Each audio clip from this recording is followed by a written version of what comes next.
अस्सलाम वालेकुम। ठीक है, ज़रूर शरीफ पढ़ लें।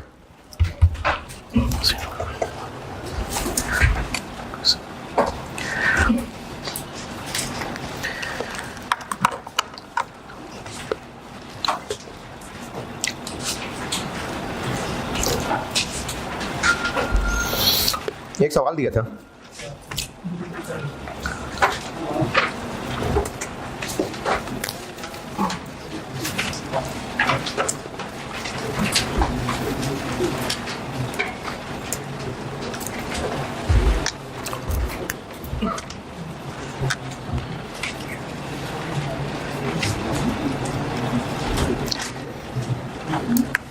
हाँ जी, एक सवाल दिया था, अगर टाइम निकाल के कर लिया हो।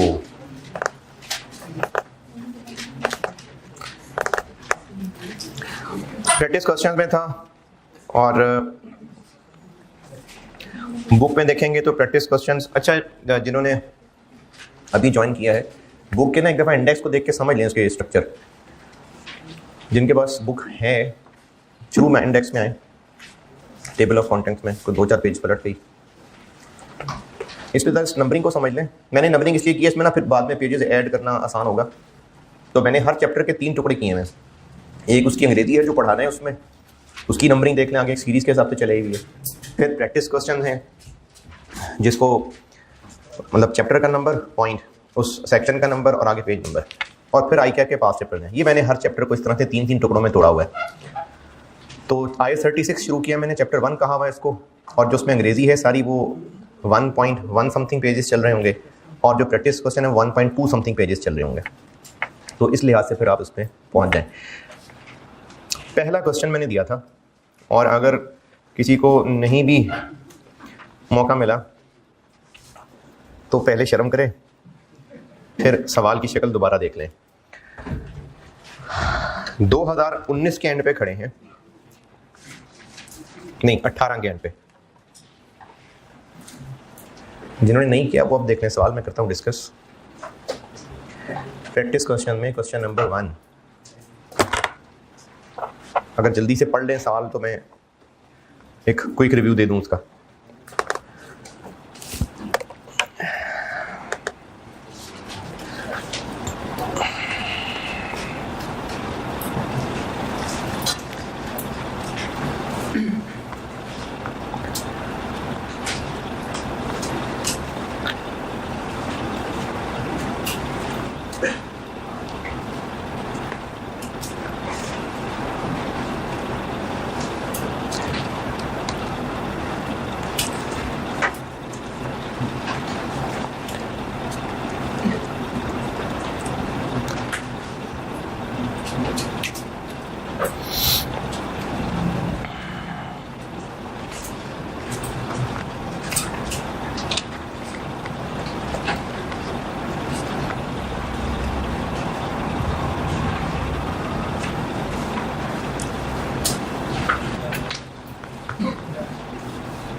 हाँ जी, अच्छा, इसमें 30 जून 18 पे खड़े हैं और प्लांट की कैरिंग अमाउंट है 610।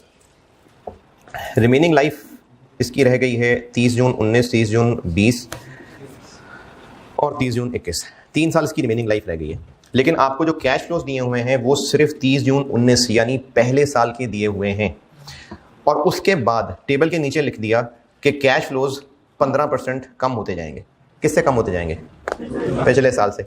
तो अगर हम 19 के कैश फ्लोज कैलकुलेट कर लें तो उसी से फिर आगे 20, 21 के भी कैलकुलेट कर सकते हैं। 19 के कैश फ्लो में क्या क्या लेना है, क्या क्या नहीं लेना है। पहला 250, इस प्लांट से जो चीज़ें बनेंगी और बिकेंगी उनकी सेल है 250, ये करनी है कंसिडर कि नहीं करनी, करनी है कंसिडर। फिर इस प्लांट को ऑपरेट करने का खर्चा होगा, करना है कंसिडर। डेप्रिसिएशन क्यों नहीं, कैश आउटफ्लो नहीं है, छोड़ देंगे। Expenses to be paid in respect of 30 June 18 accruals, यानी 2018 में कुछ सर्विसेज, कुछ कंज्यूमेबल इस्तेमाल हो गए थे, उनके पैसे तब नहीं दिए थे, वो 19 में देने हैं, तो नहीं करेंगे कंसिडर, तो इस 8 को कंसिडर नहीं करेंगे। 60, प्लांट को बढ़ाएंगे, अपग्रेड करेंगे हम 2019 में, तो ये फ्यूचर की इंप्रूवमेंट नहीं होगी, और इसके जो एक्स्ट्रा कैश इनफ्लो आएंगे वो भी कंसिडर नहीं होंगे, तो ना 60 कंसिडर होगा ना 40 कंसिडर होगा। इंटरेस्ट ऑन लोन, क्योंकि फाइनेंसिंग कैश फ्लो मना किया है, इंटरेस्ट ऑन लोन नहीं होगा। मेंटेनेंस कॉस्ट, प्लांट मेंटेन होगा, बिल्कुल आएगा। टैक्स पेमेंट्स ऑन प्रॉफिट यानी इनकम टैक्स, ये नहीं होगा कंसिडर। तो इन कैश फ्लो से निकलेंगे 2019 के कैश फ्लोज, उसी को 15% कम करके, उसी को 15% कम करके, तो फिर 20 और 21 आ जाएंगे। ये कैश फ्लोज हैं, और डिस्काउंट रेट दिया हुआ है सवाल में 9%। इससे निकलेगी वैल्यू इन यूज़। तो अगर किसी ने किया है और इसमें कुछ पूछना है तो बताएं जी। जैसे वो लॉन्ग टर्म के लेकिन होता था इन्फ्लेशन वाली बात, इसमें भी ऐसा होगा?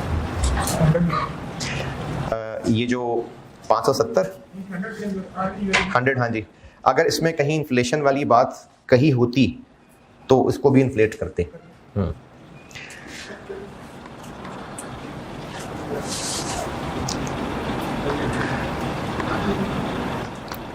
जी, जिन्होंने भी ये सवाल किया है, वैल्यू इन यूज में कोई सवाल परेशानी पूछनी है तो पूछाएं। अच्छा, ये ज़बानी सवाल नहीं हुआ करेंगे, ये तो वैसे ही कैफ की ऐसी ताजगी के लिए था, तो इसलिए ज़बानी देखने को कहा था, वरना तो मैं सवाल बोर्ड पे किया करूँगा जो न्यूमेरिकल लिखने वाले सवाल होंगे। एक छोटा सा रिकैप दे देता हूँ। बात हमने ये शुरू की थी कि जिन एसेट्स पे इम्पेयरमेंट टेस्टिंग, जिन पे इम्पेयरमेंट वाला आईएस लगता है, मेनली उसके अंदर पीपीई, इंटेंजिबल एसेट्स और वो इन्वेस्टमेंट प्रॉपर्टी जो कॉस्ट मॉडल पे है, उस पे ही आईएस लग रहा है। इनमें से 3 गुडविल, वो इंटेंजिबल एसेट्स जो अभी अवेलेबल फॉर यूज नहीं है, और वो जिनकी लाइफ इंडेफिनिट है। इंडेफिनिट लाइफ का मतलब है कि बस चलते हैं तो चलते ही चले जाएंगे। इनके लिए इम्पेयरमेंट टेस्टिंग हर साल लाजमी है, और बाकियों के लिए जब ज़रूरत हो। इसमें ऑनलाइन में एक बच्चे ने सवाल पूछा था, आप लोगों से भी शेयर कर लेता हूँ, कि अगर साल के दौरान कहीं इंडिकेशन आ गई तो इम्पेयरमेंट टेस्टिंग करेंगे? हाँ करेंगे। यानी अगर डॉक्टर ने कहा हुआ यार हर महीने के एंड पे तेरा चेकअप करा लिया करना, तो इसका मतलब ये नहीं कि हर महीने के एंड पे टेस्ट कराना है। अगर उससे पहले मुंह में खून आने लग गया है तो टेस्ट कराएं फौरन, महीने एंड का नहीं इंतजार करना। तो इसलिए साल के एंड पे तो देखना है, इंडिकेशन हो तो इम्पेयरमेंट टेस्टिंग कर लेनी है, लेकिन अगर साल के दौरान ही लुट गए, बर्बाद हो गए, तो फिर करनी है इम्पेयरमेंट टेस्टिंग। यानी साल के दौरान भी इम्पेयरमेंट टेस्टिंग हो सकती है। अच्छा, इम्पेयरमेंट टेस्टिंग से क्या मुराद है? कैरिंग अमाउंट को रिकवरेबल अमाउंट से कंपेयर करना। रिकवरेबल अमाउंट क्या है? हायर ऑफ 2 चीजें, वैल्यू इन यूज और fair value less cost to sell. और fair value less cost to sell ये है कि अभी बेचेंगे तो कितने का बिकेगा, minus cost to sell. Cost to sell में क्या क्या शामिल है? इंक्रीमेंटल सेलिंग खर्चे। अच्छा, एक बात मैंने उस दिन की थी, वो किसी ने सवाल ही नहीं पूछा, मैं इंतजार करते रहेगा, किसी ने पूछा ही नहीं। मैंने कहा था कॉस्ट टू सेल में अगर डिसमेंटलिंग की ऑलरेडी प्रोविजन बनी हुई है तो उसको कॉस्ट टू सेल में शामिल क्यों नहीं करना? तो क्या है? डबल काउंट हो जाएगी।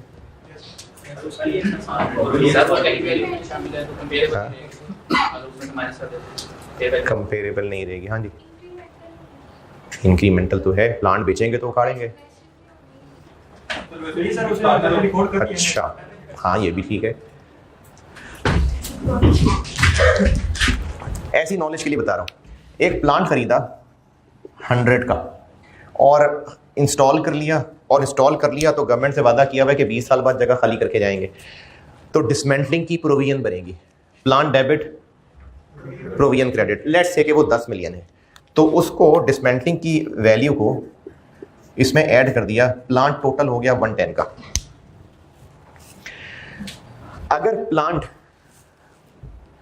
अगर प्लांट अभी के अभी फौरन बेचने के लिए कोशिश करें फर्ज करें अभी प्लान, अच्छा मैं कर क्या रहा हूँ, मैं बोल क्या रहा हूँ, मैं बताने लगा हूँ कि मैंने आपको fair value cost to sell पढ़ाते हुए कॉस्ट टू सेल में कौन से खर्चे शामिल करने को कहा था?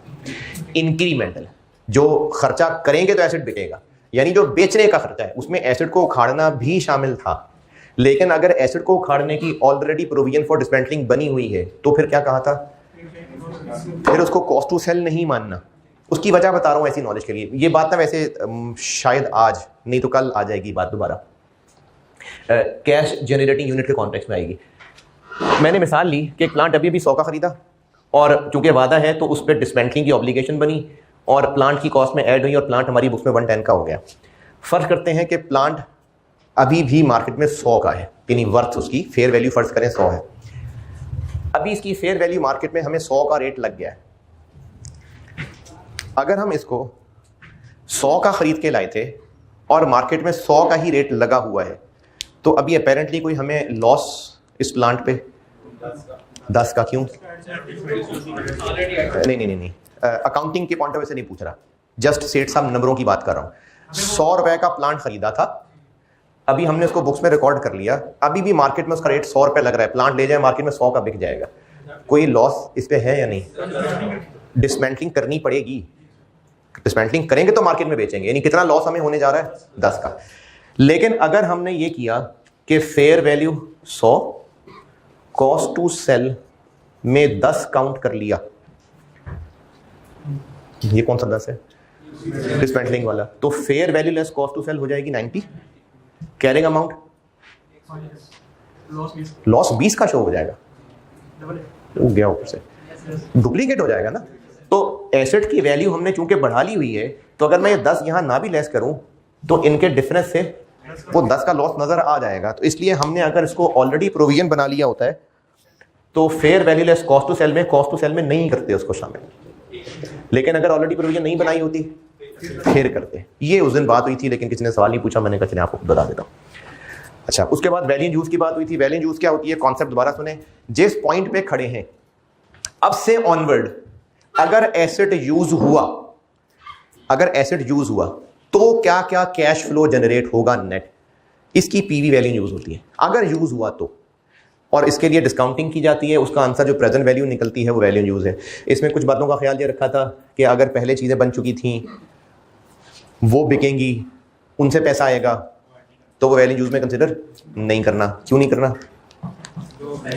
क्योंकि वो एसेट के पुराने यूज से रिलेटेड है। वैल्यू यूज है कि अब से ऑनवर्ड अगर एसेट यूज हुआ तो जो कैश जनरेट होगा नेट, उसकी पीवी वैल्यू यूज होती है। इसके लिए फिर मुख्तलिफ पॉइंट्स पढ़े थे, वो तो सारे दोहराने का टाइम नहीं है।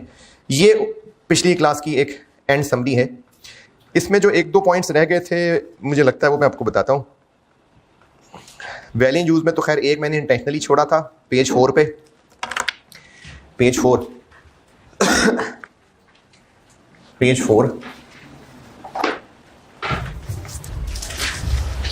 अच्छा, आप में से जिन लोगों ने ये 4-5 जिन्होंने आज ज्वाइन किया है, इतना बता देता हूँ दोबारा कि मेरी ना पढ़ाने की स्ट्रेटजी ये है कि मैंने ऑलरेडी काफ़ी एफर्ट करके स्टैंडर्ड्स को नोट्स की शक्ल में लिख दिया हुआ है। तो अब मैं चीज़ें ऐसा लिखवाऊंगा नहीं, मैं समझाऊंगा और आपको फलानी पेज पे फलाना पॉइंट पढ़ लें, वो फिर आपको पढ़ा दूंगा, आप पढ़ लेंगे। तो मैंने जो कुछ लिखवाना था वो मैंने ऑलरेडी नोट्स जान मार के बना दिए हैं। अब मैंने आपको चीज़ें समझानी है और रेलिवेंट जगह से कहना है पढ़ लें, क्योंकि आपने IAS अगर साथ लेके जाने हैं तो वो तभी फ़ायदा ले जाने का अगर पहले पढ़े हों, और अगर नहीं पढ़ने तो ये जितना कुछ लिखा हुआ है इस पर याद रखना है आपको ये सारा कुछ। तो इसलिए पॉइंट में जो जो समझाया करूंगा फिर वो कहूंगा पढ़ लें तो पढ़ लिया करें। मैंने पेज 4 पे पॉइंट नंबर 5 का पॉइंट A ये छोड़ा हुआ है अभी, पेज 1.1.4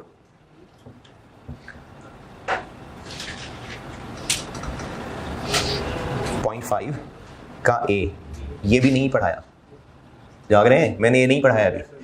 उसके अलावा मैंने कैश फ्लोज वाली चीज़ें मुझे लगता है मैंने पूरी कर दी थी। कैश फ्लो मैंने फॉरेन करेंसी भी बता दिया, 7 भी हो गया था। एक सवाल में ले आऊँगा 7 को, बहरहाल ठीक है। बैलेंस यूज मैंने ये बता दिया वैसा सारा। पेज 1.1.4 पे हूँ, डिस्काउंट रेट पे आते हैं।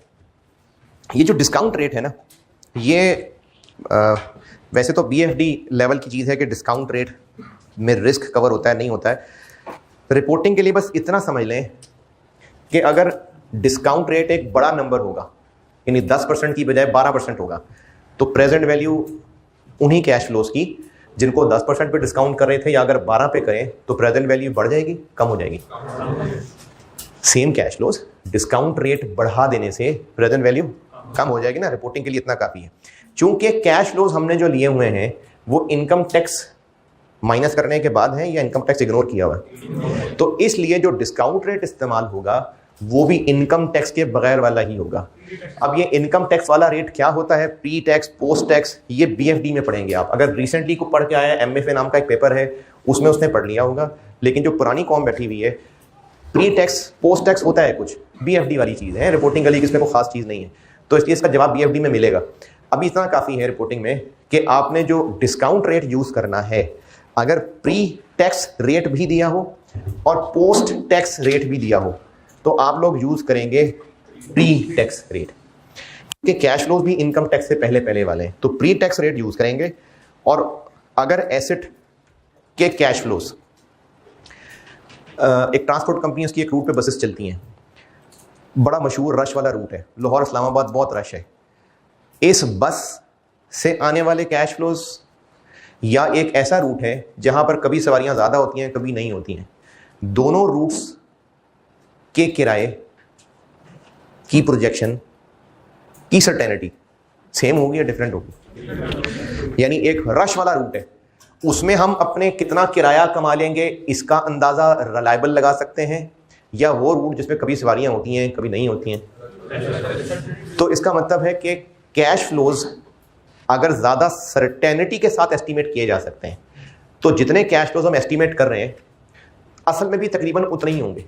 इसका मतलब है हमारे एस्टीमेट्स में रिस्क कम है। रिस्क मतलब जो सोचा वैसा ना हो, लेकिन अगर हम अंदाजे लगा रहे हैं उस रूट के बारे में किराया कमाने के लिए जिसमें पता नहीं हो सकता है सवारियां हो सकता है ना हो, तो हमारा अंदाजा सही निकलेगा, इसमें रिस्क ज़्यादा है।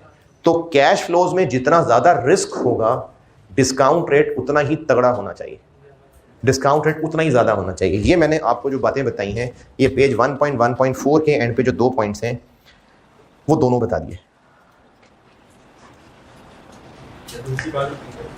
दूसरी बात रिपीट करता हूँ,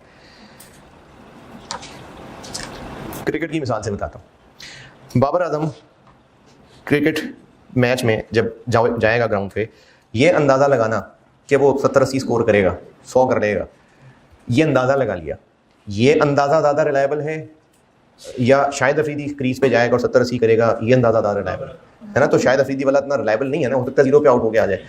तो इस अंदाजे में, बाबर आजम वाले अंदाजे में रिस्क कम है, जो सोचा है वैसा ही होगा, ये रिस्क कम है। लेकिन अगर जो अंदाज़ा लगाया जा रहा है होना है वैसा क्या नहीं होना, पता नहीं, चांसेस बड़े कम है, इसको कहते हैं रिस्क ज़्यादा है। तो जो एसेट के कैश फ्लोज फ्यूचर हम सोच रहे हैं, रिस्की का मतलब होगा पता नहीं ऐसा होना भी है कि नहीं होना, अंदाजा तो लगा रहे हैं लेकिन पता नहीं इतनी सेल होनी है कि नहीं होनी, तो ये कैश फ्लोज में ज़्यादा रिस्क है। तो फिर डिस्काउंट रेट भी ज़्यादा वाला होना चाहिए, यानी 15 नहीं 20% रख लें। तो डिस्काउंट रेट ऐसा होना चाहिए जिसमें एसेट के रिस्क कवर्ड हो, आपको गिवन होगा। हाँ, अगर रिस्क ज़्यादा है, अनसर्टेनिटी ज़्यादा है, तो डिस्काउंट रेट ज़्यादा होता है। ये बीएफडी में सीखेंगे इस तरह की चीज़ें। ये मैंने आपको पॉइंट आखिर में जो दोनों हैं उनकी एक समरी बताई है।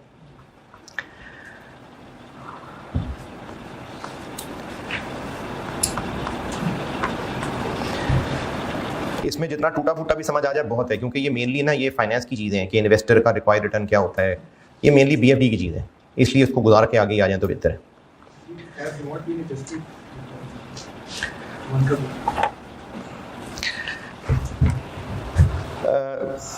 चलो नॉलेज के लिए बता देता हूँ। अगर हमारा अंदाज़ा है कि तीसरे साल का कैश फ्लो, ये स्टूडेंट ने पूछा है पेज 4 के पॉइंट नंबर 1 का बी, तीसरे साल का अंदाज़ा है कि कैश फ्लोज 750 मिलियन होंगे। नहीं, पता नहीं इतने होंगे कि नहीं होंगे, चलो 600 कर लेते हैं। नहीं यार, ये भी बहुत ज़्यादा है, चलो 400।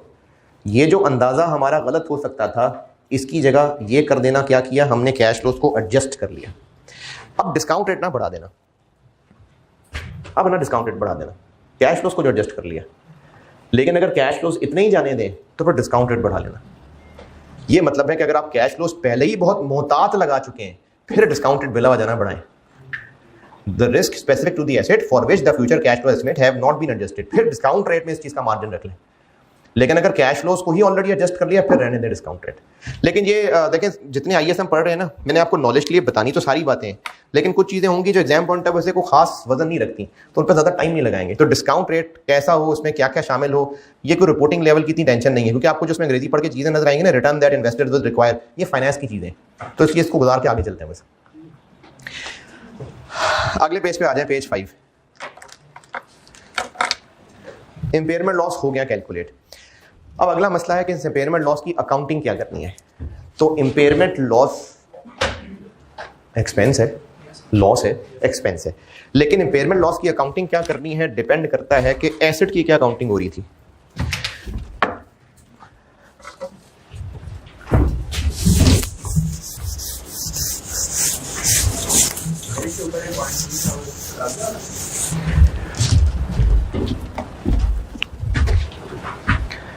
ये भी मेनली बीएफडी की चीज थी कि डिस्काउंट रेट ना एक भी हो सकता है और हर साल का अलग अलग भी हो सकता है, लेकिन इस पे भी मैंने कुछ ज्यादा लिफ्ट नहीं कराई। ये चीजें जो है ना, ये रिपोर्टिंग के लिए इतनी इंपॉर्टेंट नहीं है। पॉइंट 3 में ये लिखा हुआ है कि एक डिस्काउंट रेट भी हो सकता है और डिफरेंट भी हो सकते हैं, कि एक ईयर के लिए 12%, अगले ईयर के लिए 14%, ये हो सकता है, लेकिन ये अगेन बीएफडी की चीजें। recognition and measurement, recognition of measurement loss, recognition and measurement of impairment loss। impairment loss calculate कैसे हुआ है?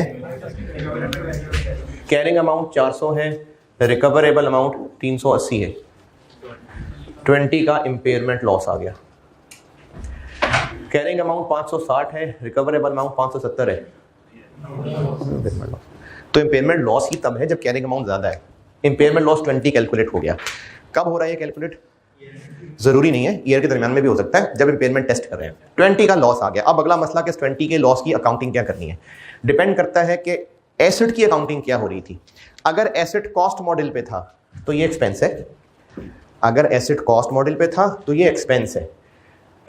एक्सपेंस डेबिट और एसेट क्रेडिट। एसेट क्रेडिट करने से ज्यादा बेहतर यह है कि एक्यूमुलेटेड इंपेयरमेंट लॉस को क्रेडिट किया जाए।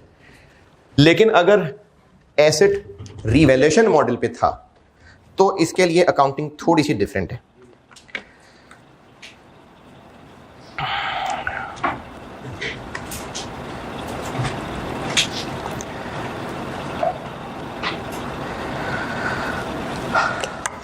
अब वो बाद में बताता हूं, एक सवाल लिखें।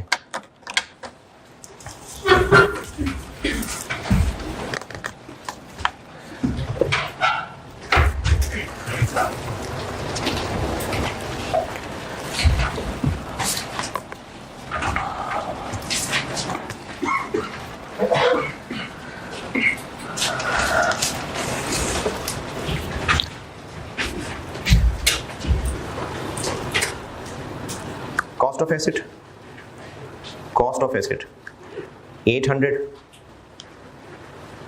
cost of asset 800,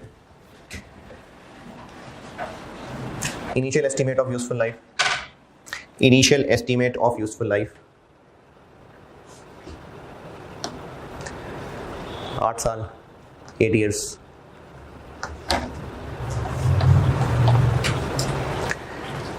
At end of year 3, at end of year 3, value in use of asset, at end of year 3, 3 साल गुजरने के बाद value in use of asset was determined at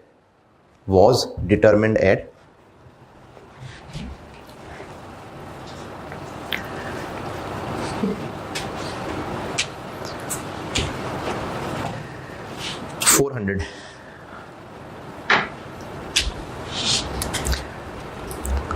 आपसे रिक्वायर्ड है ईयर 3 के एंड पे impairment loss और year 4 की डेप्रिसिएशन। ईयर 3 के एंड पे इम्पेयरमेंट लॉस कितना होगा और ईयर 4 की डेप्रिसिएशन क्या होगी।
ना।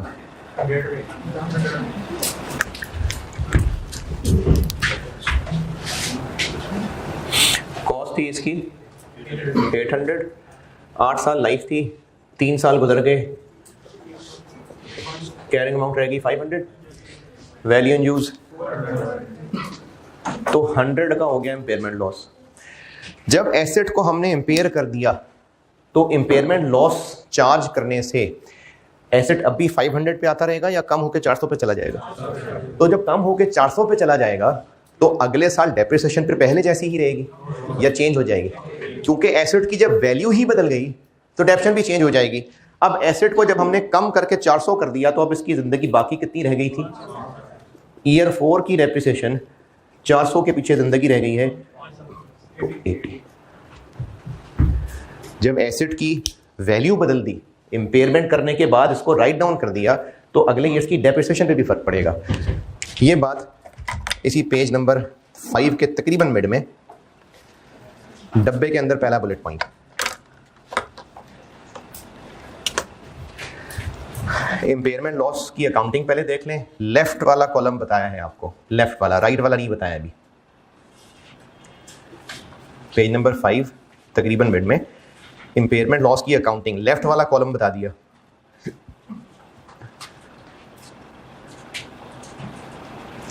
जागते रहना यार, पढ़ना भी है। लेफ्ट वाला कॉलम बता दिया मैंने, फिर उसके नीचे जो डब्बा है उसमें पहला बुलेट पॉइंट बता दिया मैंने कि इंपेयरमेंट लॉस चार्ज करने के बाद आइंदा जब डेप्रिसिएशन चार्ज होगी तो वो फिर इस रिमेनिंग लाइफ के ऊपर चार्ज होगी। है जी, ठीक है 80। अच्छा, अगर वैल्यू इन यूज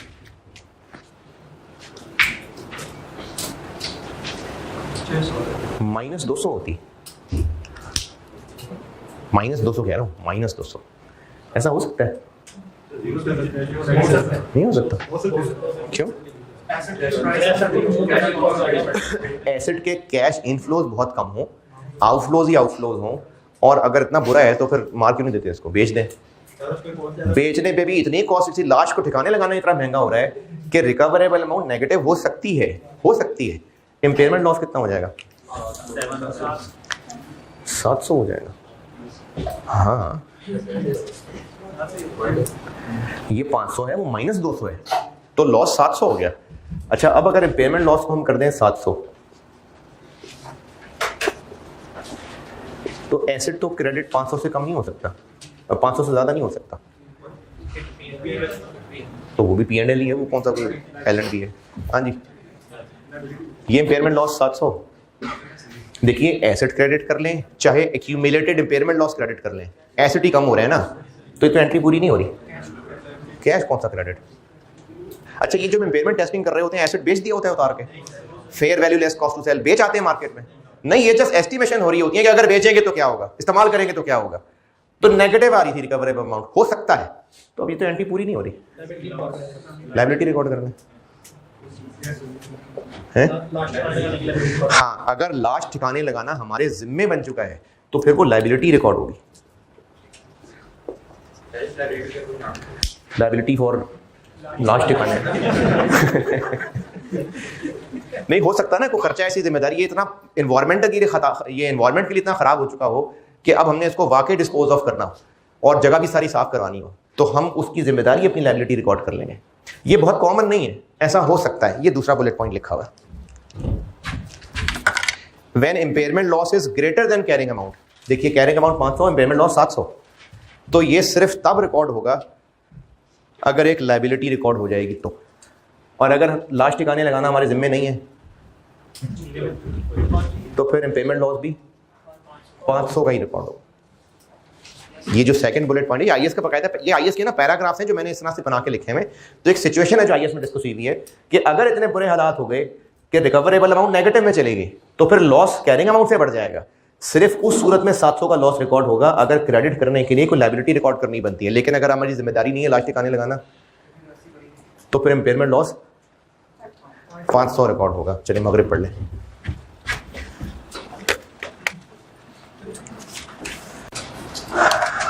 जी बोले। आपने कहा था कि ड्यूरिंग द ईयर इंडिकेटर्स अगर नजर आ रहे हैं तो जो है कर सकते हैं, तो फायदा क्या होगा? मतलब अगर रिपोर्ट जो बैलेंस शीट में रिपोर्ट जो करना है वो तो ईयर एंड नहीं करना है, तो उस पर दोबारा वैल्यू चेंज अगर करनी है सिचुएशन।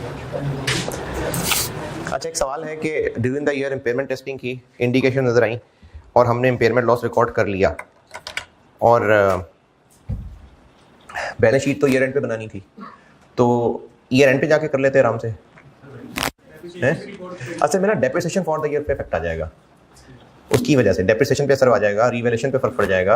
तो इसलिए अगर ड्यूरिंग द ईयर हमें मसला लग रहा है तो ये एक अलग बात है कि अगर कोई बहुत बड़ा मसला नहीं है तो ईयर एंड पे देखेंगे जाके, लेकिन ईयर के दौरान हो सकती है इम्पेयरमेंट टेस्टिंग।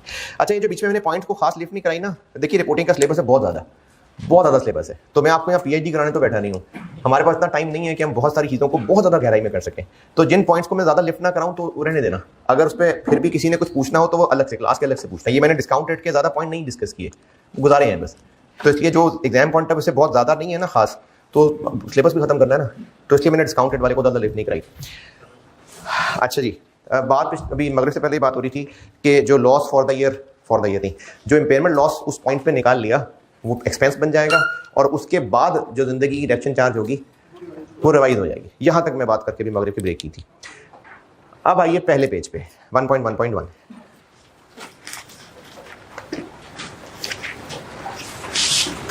इसमें से जो जहां जब कहूंगा तब पढ़िएगा। अब इधर देखें,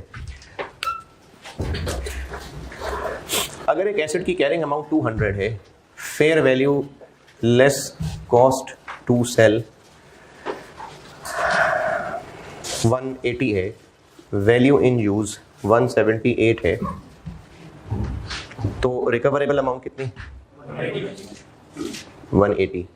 इम्पेयरमेंट लॉस, अगर ये एसेट कॉस्ट मॉडल पे है तो इस 20 के लॉस का क्या करें? कॉस्ट मॉडल, अगर ये एसेट इटसेल्फ कॉस्ट मॉडल पे कैरी होता है तो इस 20 के इम्पेयरमेंट लॉस का क्या करें? P&L चार्ज कर दें। अगर ये एसेट रीवैल्यूएशन मॉडल पे है तो ये 20 का इम्पेयरमेंट लॉस है कि रीवैल्यूएशन लॉस है? अगर ये एसेट रीवैल्यूएशन मॉडल पे है तो ये 20 का लॉस इम्पेयरमेंट लॉस है या रीवैल्यूएशन लॉस है? ये सवाल है। रीवैल्यूएशन लॉस है। नहीं, मैं ये नहीं कह रहा डेबिट कहाँ करना है, कि सरप्लस में करना है कि नहीं करना। मैंने ये नहीं पूछा कि डेबिट सरप्लस में करना है कि P&L में करना है, मैंने सिर्फ इसका नाम पूछा है कि ये इम्पेयरमेंट लॉस है कि रीवैल्यूएशन लॉस है।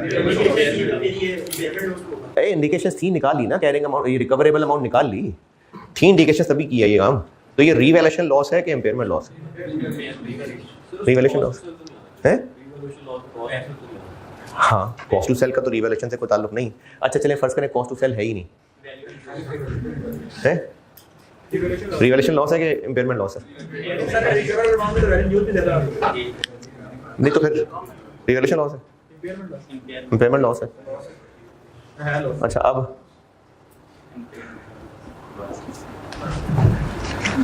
अब ये जो 12 का लॉस है ये रिवैल्यूएशन लॉस है कि इम्पेयरमेंट लॉस?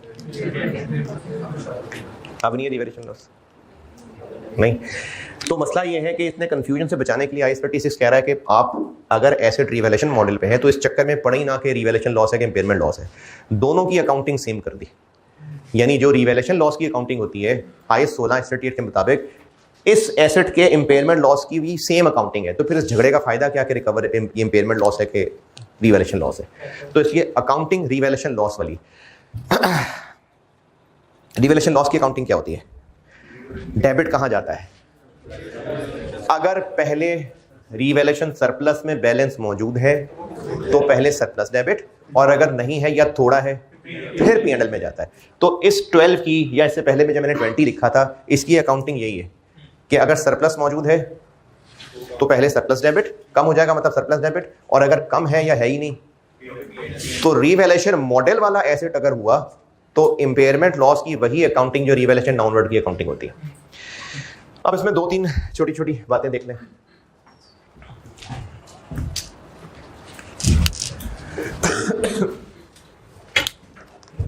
यार टिश्यू होगा? टिश्यू होगा?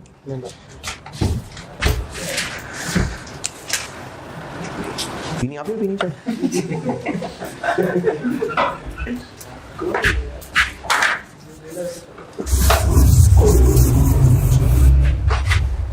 एक दो और चीजें रिवैल्यूएशन से रिलेटेड बताता हूं।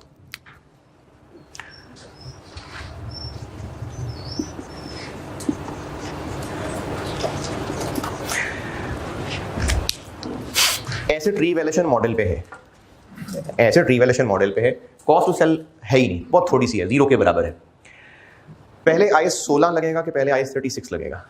क्योंकि 16 36 से पहले आता है इसलिए नहीं। अच्छा, अगर ये इंटेंजिबल एसेट होता तो पहले IAS 36 लगेगा, पहले 38 लगेगा। तो इंपेयरमेंट लॉस के लिए रिकवरेबल को किससे कंपेयर करते हैं? तो कैरिंग अमाउंट पहले अपने IAS के मुताबिक निकलेगी तो रिकवरेबल से कंपेयर होगी ना। तो अगर ये एसेट IAS 16 रिवैल्यूएशन मॉडल पे हुआ तो अभी तो फिलहाल ये कैरिंग अमाउंट ही ठीक नहीं है, पहले तो उसको रीवैल्यू करने की जरूरत है। तो पहले तो ये एसेट रीवैल्यू होगा, पहले ये एसेट रीवैल्यू होगा एज पर IAS 16, और रीवैल्यू होकर कहां तक आ जाएगा? 180। अब इसकी कैरिंग अमाउंट हो गई 180। अब बताइए रिकवरेबल अमाउंट कितनी?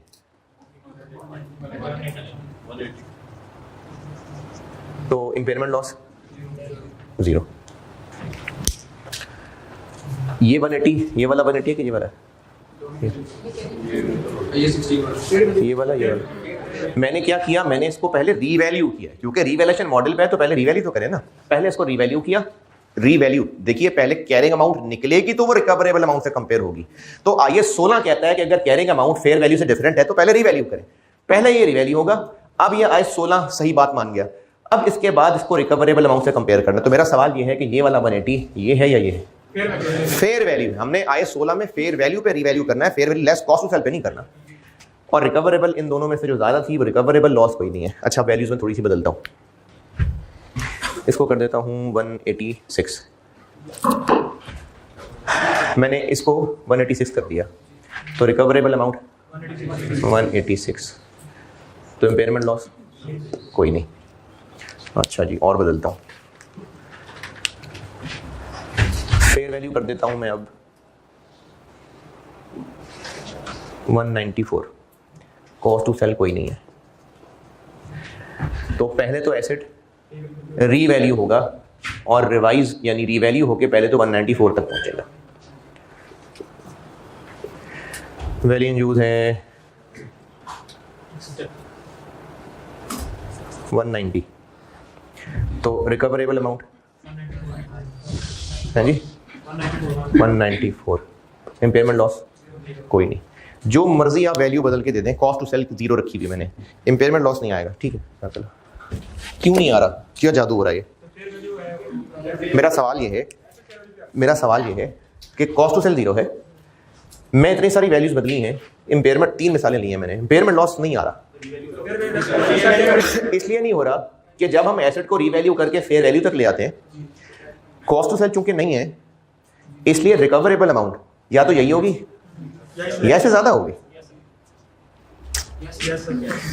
जब हम इसको रीवैल्यू करके जहां तक पहुंच गए, चूंकि कॉस्ट टू सेल नहीं है, तो या तो fair value less cost to sell, जो कि यही होनी है, नहीं सॉरी, जब हम रीवैल्यू करके इसको 180 तक ले आए, अब या तो रिकवरेबल अमाउंट इतनी होनी है या इससे ज्यादा होनी है, क्योंकि अगर वैल्यू यूज से कम हुई तो ये रिकवरेबल हो जाएगी, और अगर वैल्यू यूज से ज्यादा हुई तो रिकवरेबल और ज्यादा हो जाएगी।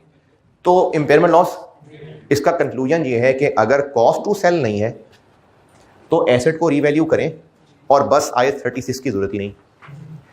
अगर कॉस्ट टू सेल नहीं है तो बस रीवैल्यू करें, IAS 36 की जरूरत ही नहीं पड़ रही। ये मैंने पहले पेज पे जो तकरीबन दरमियान में एक डब्बा बनाया हुआ है,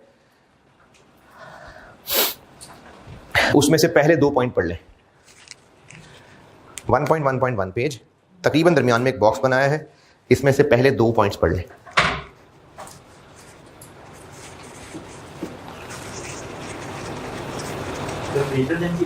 है जी,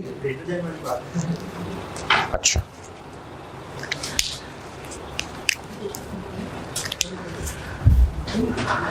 वन 1.1.1 पेज, दरमियान में तकरीबन डब्बा, पॉइंट 1 और 2 बता दिया।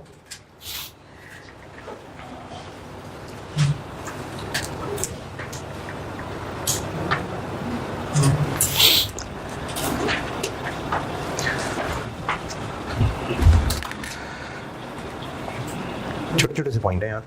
पहले पॉइंट में मैंने कहा है कि फेयर वैल्यू और fair value less cost to sell 2 अलग अलग चीजें हैं। रिवैल्यूएशन में किस अमाउंट तक रिवैल्यू करना है? Fair value. जबकि IAS 36 में रिकवरेबल अमाउंट है higher of value in use और fair value less cost to sell. तो इन दोनों में फर्क है। दूसरे पॉइंट में मैंने ये बात की है कि पहले इस काली वाली मिसाल की बात करते हैं। जब इसको रीवैल्यू करके 180 तक पहुंचा दिया, तो देखना यार बता रहा हूं, जब इसको रीवैल्यू करके 180 तक पहुंचा दिया तो कैरिंग अमाउंट ये 180 हो गई, fair value less cost to sell भी 180 है।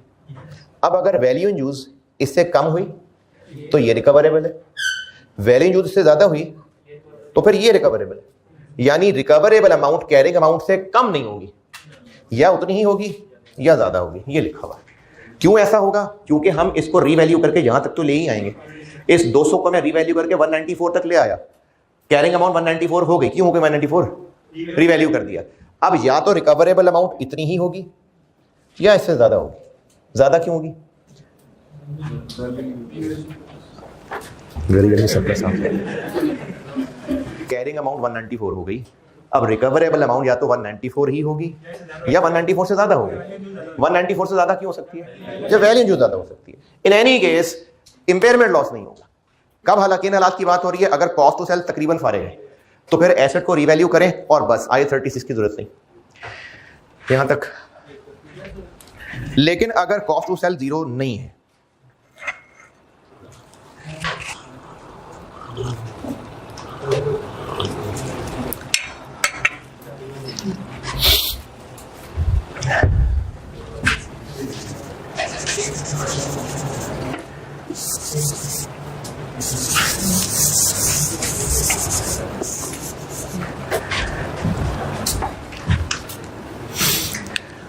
कैरिंग अमाउंट है 100, फेयर वैल्यू है 95, कॉस्ट टू सेल है 3।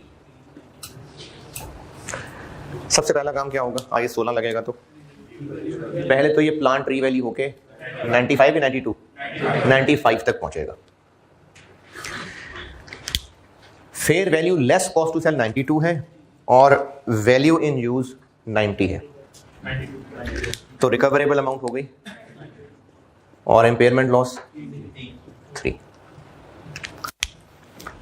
रीवैल्यूएशन लॉस भी हुआ और इम्पेयरमेंट लॉस भी हुआ। अकाउंटिंग दोनों की सेम होनी है, अकाउंटिंग दोनों की सेम करने लगा हूं मैं।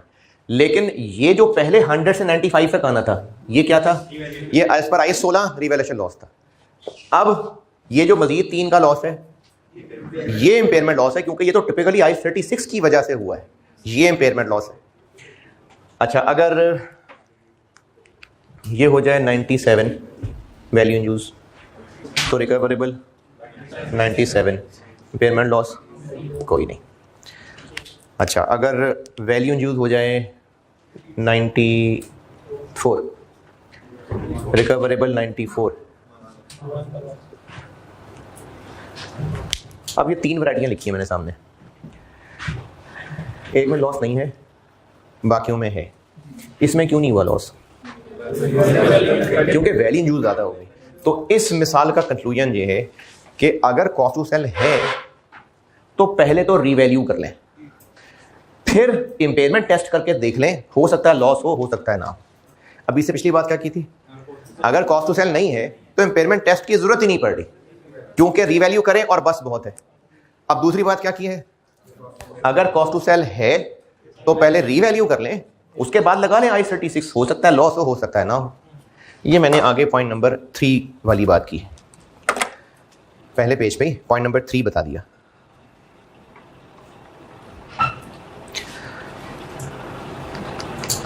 सर इसमें इम्पेयरमेंट लॉस कॉस्ट सेल ज़्यादा नहीं है? हाँ जी, अब इसमें क्या हो रहा है कि इम्पेयरमेंट लॉस आपको 3 से ज्यादा नजर नहीं आएगा, 3 से ज्यादा नहीं आएगा। 3 होगा या उससे कम होगा, 3 से ज्यादा नहीं होगा। ये मैंने पहले पेज पे जो डब्बा बना हुआ है उसमें से पॉइंट नंबर 3 बता दिया कि पहले फेयर वैल्यू पे रीवैल्यू होगा, उसके बाद जरूरत पड़ी तो इम्पेयरमेंट कर लेंगे, करनी हुई तो।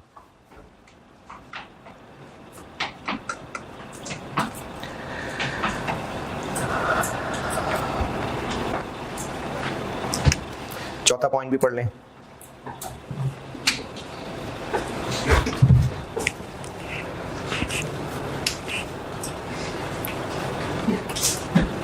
अगर फेयर वैल्यू नहीं पता तो रीवैल्यू करेंगे,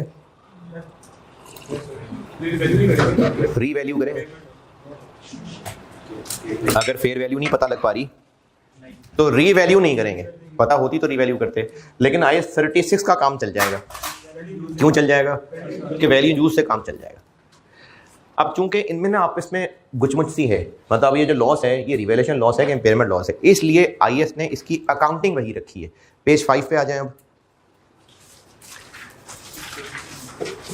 और अब ये राइट वाला कॉलम बता दिया आपको, पेज 5। अब आपको मैंने राइट वाला कॉलम बता दिया कि अगर एसेट रिवैल्यूएशन मॉडल पे हुआ तो इम्पेयरमेंट लॉस, यानी अभी जो 5 मिनट पहले 5 के लॉस की अकाउंटिंग की थी वही इस 3 की भी होगी। इम्पेयरमेंट लॉस की भी वैसी ही वही अकाउंटिंग होगी जो रिवैल्यूएशन डाउनवर्ड की होती। ये IAS 36 ने उलझाया नहीं है और कहा कि अगर एसेट रिवैल्यूएशन मॉडल पे है तो चाहे आप उसका रिवैल्यूएशन लॉस अकाउंट फॉर करने लगे, चाहे इम्पेयरमेंट लॉस अकाउंट फॉर करने लगे, अकाउंटिंग सेम रखें, फर्क ना रखें, वरना घूम जाएंगे। ये हो गई इम्पेयरमेंट लॉस की अकाउंटिंग।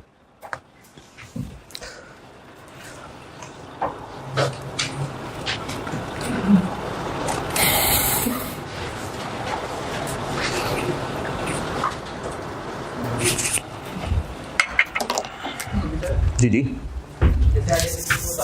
साल बाद रिवैल्यूएशन कर रहे थे। जी जी टीचर 1 साल बाद इम्पेयरमेंट आ गई, पहले हम पे रिवैल्यूएशन करें, ये रिवैल्यूएशन 2 साल बाद ही करें। अच्छा, एक सवाल है कि रिवैल्यूएशन जरूरी तो नहीं कि हर साल हो, कि जरूरी है जी? रिवैल्यूएशन, अगर रिवैल्यूएशन मॉडल फॉलो है तो जरूरी है कि हर साल रिवैल्यूएशन की जाए? जरूरी नहीं है, 2 3 साल बाद भी की जा सकती है। ये इसलिए है कि फेयर वैल्यू निकालने में ना पैसे लगते हैं। किस तरीके से बुझा ना? क्योंकि कंसल्टेंट इसकी फेयर वैल्यू निकाल के देगा। अच्छा, अब हम इंटरनेशनल अकाउंटिंग स्टैंडर्ड पढ़ रहे हैं। पाकिस्तान में तो जिसको पैसे देंगे वो वैल्यू का लेटर बना देगा, ये इसकी वैल्यू है। अदरवाइज कंसल्टेंट एक वैल्यू निकालेगा, तो उस खर्चे से बचाया हुआ है। लेकिन अगर इम्पेयरमेंट की इंडिकेशंस आ गई और इम्पेयरमेंट टेस्टिंग करनी पड़ रही है, फिर निकलवाएंगे, फिर फेयर वैल्यू भी निकालनी पड़ेगी, वैल्यू यूज भी निकालनी पड़ेगी। फिर फेयर वैल्यू जब निकालनी पड़ी जाएगी तो रिवैल्यूएशन भी कर देंगे। है नहीं, वो तो पॉलिसी इसलिए थी कि देखे ना, अगर पॉलिसी है, आप हॉस्टल में रहते हैं, आपकी पॉलिसी के 1 हफ्ते बाद नहाना है, तो पॉलिसी तो है कि 1 हफ्ते बाद नहाना है। लेकिन अगर उसी सुबह आप जाते हुए गटर में गिर गए हैं तो फिर तो मजबूरी नहाना पड़ेगा ना। फिर ये कोई पॉलिसी तो नहीं ना कि अब अगले हफ्ते ही नहाऊंगा, पॉलिसी अगले हफ्ते नहाने की है। तो इसलिए अगर बेशक 2 3 साल बाद रिवैल्यूएशन कराते हैं, लेकिन अगर इम्पेयरमेंट टेस्टिंग की जरूरत पड़ गई है फिर निकाल लेंगे फेयर वैल्यू, फिर करेंगे रिवैल्यूएशन। एक बिजनेस का एक हेड ऑफिस है।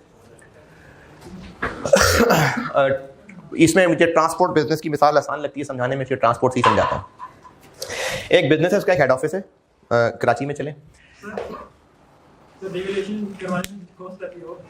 क्या वो तो एक्सपेंस ही है ना, तो एक्सपेंस फेयर वैल्यू लगवाने पे जो खर्चा आएगा वो तो एक्सपेंस ही है, वो तो कैश क्रेडिट हो रहा होगा ना।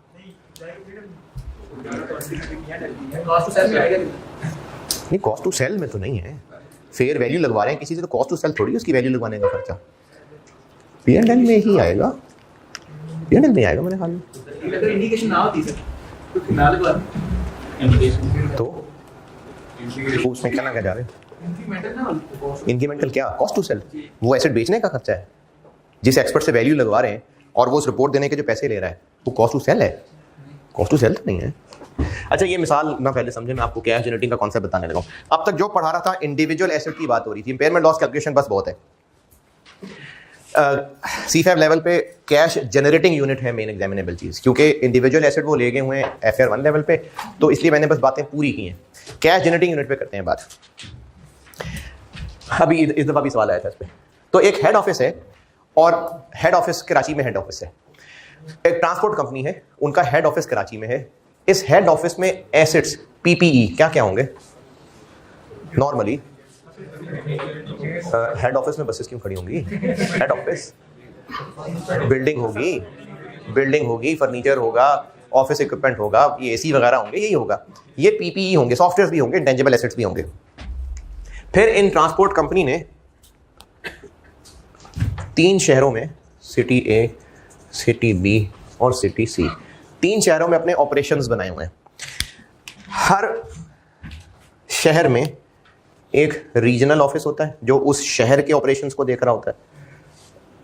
इस शहर के ऑपरेशंस के बसेस को कंट्रोल ये कर रहा है, रूट की सारी अच्छा ये बस इंटरसिटी नहीं है, मतलब शहर के अंदर अंदर चलने वाली मुख्तलिफ, ये लाहौर से शादमान और स्टेशन वो वाली बस चल रही है।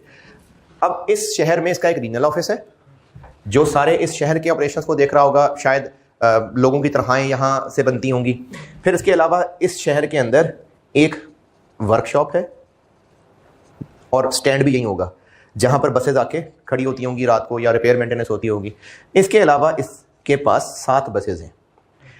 इसी तरह से हर शहर में ऐसा ही है कि एक रीजनल ऑफिस है, फिर एक वर्कशॉप है और इनके पास 5 बसेज हैं। और इधर भी एक रीजनल ऑफिस है, एक वर्कशॉप है और 4 बसेज हैं। ठीक है, इस पूरे बिजनेस को एज अ होल अगर देखें तो इस बिजनेस की बैलेंस शीट में मोटे मोटे क्या क्या पीपीई आ रहे होंगे? Building, buses, furniture, computer equipment, intangible assets हो सकते हैं, मेनली ये होंगे। जब ये सब एसेट्स अलग अलग क्लासेस हैं तो इनके ऊपर IS 36 लगेगा, हर एक के ऊपर, इनफैक्ट हर एसेट पे अलग अलग लगेगा, हर क्लास नहीं, हर एसेट पे। अगर ये 5 और 7 और 12 और 4 16 बसेज है तो 16 बसेज में से हर एक पे अलग अलग लगना है IS 36। अगर एक बस की एक्सीडेंट हो गया है तो उस बस की अलग से होगी इंपेयरमेंट टेस्टिंग, मरम्मत पट्टी अलग, लेकिन इंपेयरमेंट टेस्टिंग होगी। तो हर एसेट पे लगता है IS 36। बस की बात करते हैं पहले। IS 36 के लिए कैरिंग अमाउंट को किससे कंपेयर करना है? Recoverable amount. पहले मैं बस की मिसाल दे रहा हूं। रिकवरेबल अमाउंट निकालने के लिए क्या क्या चाहिए? Fair value less cost to sell और value in use. Value in use कैसे निकलेगी? Inflows outflows. और वैल्यू यूज का कॉन्सेप्ट ध्यान में रखा कीजिएगा कि अगर अब से ऑनवर्ड यूज किया तो क्या नेट कैश फ्लोज होंगे उनकी पीवी। अगर fair value less cost to sell ना पता हो, वैल्यू इन यूज से काम चल जाएगा कि नहीं? चल जाएगा। बसेस की वैल्यू इन यूज निकाली जा सकती है, बहुत मुश्किल काम है। क्यों निकाली जा सकती? क्योंकि बसेस कैश जनरेट करती हैं। बसेस कैश कमा के देंगी, किराया कमाएंगी, वो इनफ्लो होगा। बसेस का फ्यूल है, स्टाफ की सैलरी है, फ्यूल मेंटेनेंस है। तो और अगर 15 साल यूजफुल लाइफ है तो 15 साल के बाद बस बेच भी देंगे। तो बस की वैल्यू इन यूज कैलकुलेट हो सकती है, बिल्कुल हो सकती है। क्यों? क्योंकि ये कैश जनरेट कर रही है। अगर एक बस का एक्सीडेंट होगा तो बाकी 6 बसेस भी उसको देख के दिल उदास हो जाएगा, बाकी बसेस भी किराया कम कमाएंगी, है नहीं ना? तो हर बस सेपरेट कैश जनरेट कर रही है। अगर लाहौर में सिटी ए में अगर बसेस, सड़कों का कोई मसला है, कोई वो क्रिकेट मैच हो रहे हैं, पूरा शहर बंद है, बसेस के रूट बंद हो गए, तो वो बसेस भी बंद हो जाएंगे? नहीं। तो ये जो सारी बसेस हैं मुख्तलिफ शहरों में भी और एक शहर के अंदर भी मुख्तलिफ बसेस, सब बस अलग कैश जनरेट कर रही है। तो हर बस की वैल्यू यूज भी कैलकुलेट हो सकती है। Fair value less cost to sell हो गई तो ठीक है, नहीं तो कोई मसला नहीं है। यानी बसेस के ऊपर IS 36 आराम से लग जाएगा। अब आते हैं इस वर्कशॉप में। इस वर्कशॉप में क्या क्या पीपीई होंगे? प्रॉपर्टी प्लांट इक्विपमेंट, मशीनरी होगी, ऑफिस फर्नीचर वगैरह हो सकता है। चलो मशीनरी की बात करते हैं। इस वर्कशॉप की जो मशीनरी है वो क्या कैश जनरेट कर रही है?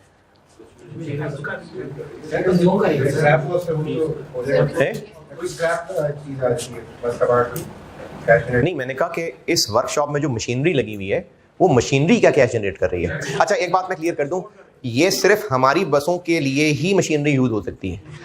आसपास की बसें, कोई बट ट्रांसपोर्ट की, कोई भट्टी ट्रांसपोर्ट की, कोई इस तरह की बसेस नहीं आ सकती हैं। हमारी बसें बड़ी स्पेशल हैं। ये वर्कशॉप सिर्फ हमारी बसेस के लिए ही है। इन वर्कशॉप की कोई और मार्केट नहीं है, ठीक है? मार्केट, एक्टिव मार्केट नहीं। ऐसा नहीं हो सकता कि किसी और कंपनी की बसेस यहां पर, हमारे पास टेक्नोलॉजी नहीं है उन बाकी बसेस की। ये वर्कशॉप की मशीनरी सिर्फ हमारी बसेस के लिए। अब मेरा सवाल ये है कि ये जो मशीनरी है यहां पर, ये क्या कैश जनरेट कर रही है? ये कैश जनरेट ही नहीं कर रही। इससे और चेंज करते हैं। इस रीजनल ऑफिस में जो इस शहर के ऑपरेशंस को देख रहा है, इसमें ऑफिस बिल्डिंग होगी, अगर ओन्ड है तो फर्नीचर होगा। तो ये इस ऑफिस की बिल्डिंग क्या कैश जनरेट कर रही है? कैश इनफ्लो क्या जनरेट कर रही है? कुछ भी नहीं। तो ये बिल्डिंग फर्नीचर, एक मिनट, इसके बिल्डिंग फर्नीचर कंप्यूटर इक्विपमेंट भी पीपीई है। उनको भी वोट कह रहा हूं, उनको भी इज्जत मिलेगी और उन पे भी IAS 36 लगेगा। लेकिन इन बेचारों की वैल्यू यूज कैलकुलेट नहीं हो पाएगी। क्यों कैलकुलेट नहीं हो पाएगी?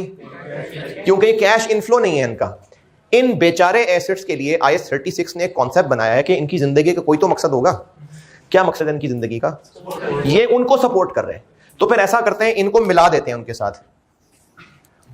वो बसेस जो अपना कैश जनरेट कर रही हैं, अपना खा रही हैं, अपना कमा रही हैं, इनकी तो हो सकती है वैल्यू यूज कैलकुलेट, इन बसेस पे लग सकता है IAS 36। लेकिन ऑफिस के फर्नीचर, बिल्डिंग, इस पे चूंकि IAS 36 नहीं लग सकता, इन बेचारे एसेट्स के लिए उन बसेस को साथ मिलाया गया और इन पूरी टीम ऑफ एसेट्स को कैश जनरेटिंग यूनिट कहते हैं। यानी वो ग्रुप ऑफ एसेट्स जो मिलके कैश जनरेट कर रहा है। अच्छा, अगर ग्रुप ही बनाना था तो पूरे बिजनेस को मिला के ग्रुप कह देते। तो कैश जनरेटिंग यूनिट का कॉन्सेप्ट है कि पूरा बिजनेस ना मिलाएं, पहले देखें जिस हद तक इंडिपेंडेंट हो सकता है। जैसे सिटी ए उनसे इंडिपेंडेंट है, अगर वहां पर बसेस नहीं भी चल रही होंगी तो ये चल रही होंगी, ये इन्हीं के लिए है, ये वर्कशॉप इन्हीं के लिए, यानी वाकई ये आपस में कनेक्टेड है और इनके कैश फ्लोज उन पे कोई बहुत ज्यादा डिपेंडेंट नहीं है। हाँ, ये हो सकता है कि वहां दंगे हों, इनकी 2 बसेस जला दें तो एहतजाजन ये सारी बसेस बंद कर दें, इस हद तक तो आपस में कनेक्शन हो सकता है। लेकिन नॉर्मल हालात के अंदर इस शहर के ऑपरेशंस, उस शहर के ऑपरेशंस, इस शहर के ऑपरेशंस आपस में काफी हद तक इंडिपेंडेंट होंगे। तो cash generating unit is the smallest identifiable, जिसकी अपनी पहचान है, group of assets that generate cash inflows that are largely independent of other assets और ग्रुप्स। इसको कैश जनरेटिंग यूनिट कहते हैं। और ये कॉन्सेप्ट क्यों बनाया गया है? क्योंकि इसकी बिल्डिंग पे, इसके फर्नीचर पे, इसके ऑफिस इक्विपमेंट पे IAS 36 नहीं लग पा रहा था। क्यों नहीं लग रहा था? क्योंकि ये कैश नहीं जनरेट करते तो उनकी वैल्यू यूज नहीं निकल सकती और फेयर वैल्यू से काम नहीं चलाना, वैल्यू यूज लाजमी चाहिए। तो इनकी वजह से इनके साथ उनको मिलाना पड़ा जो कमा के देते हैं, और इन सब को मिला के कैश जनरेटिंग यूनिट कहा जाएगा। अब इस पूरे ग्रुप की इंपेयरमेंट टेस्टिंग होगी, यानी इसमें मौजूद सारे एसेट्स सब एक ग्रुप होंगे, उस पूरे ग्रुप की रिकवरेबल अमाउंट निकलेगी, उस पूरे ग्रुप की कैरिंग अमाउंट होगी, और फिर जो लॉस निकलेगा वो भी फिर पूरे ग्रुप का लॉस होगा। एक बार लॉस निकल आया, अब उस लॉस को बांट दिया जाएगा बिल्डिंग, फर्नीचर, ऑफिस इक्विपमेंट, बस, मशीनरी, इस तरह से फिर इन बाकियों का इंपेयरमेंट लॉस चार्ज होगा। ये बात दोहराता हूं, कैश जनरेटिंग यूनिट का एक ग्रुप आइडेंटिफाई होगा और मकसद सिर्फ क्या था कि वो एसेट्स, वो बेचारे एसेट्स जो कैश जनरेट नहीं करते थे, उनकी वैल्यू यूज नहीं निकल सकती थी, वो महरूम महसूस करते अपने आप को, तो उनके लिए उन कमाने वालों को साथ मिलाया गया जिनकी सपोर्ट में ये जिंदा है।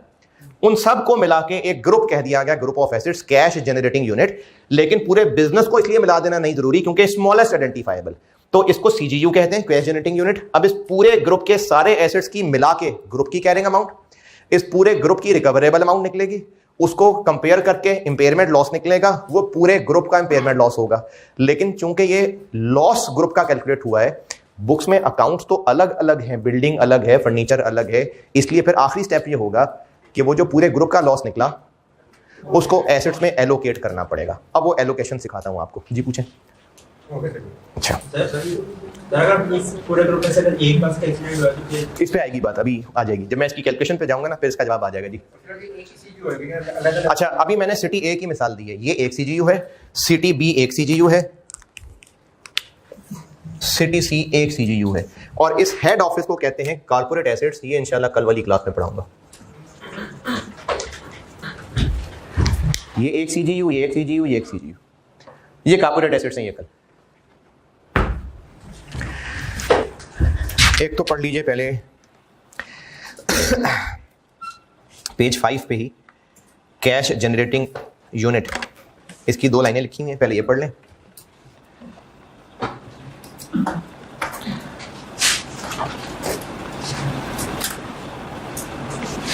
पेज 5 कैश जनरेटिंग यूनिट, उसी हेडिंग के नीचे 2 लाइनें लिखी हैं, पहले ये पढ़ लें।